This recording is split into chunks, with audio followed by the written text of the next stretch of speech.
ஜெகம் புகழும் புண்ணிய கதை ராமனின் கதையே உங்கள் செவி குளிர பாடிடுவோம் கேளுங்கள் இதையே ஜெகம் புகழும் புண்ணிய கதை ராமனின் கதையே உங்கள் செவி குளிர பாடிடுவோம் கேளுங்கள் இதையே ஜெகம் புகழும் புண்ணிய கதை ராமனின் கதையே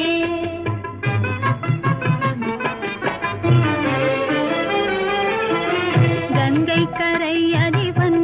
பண்பு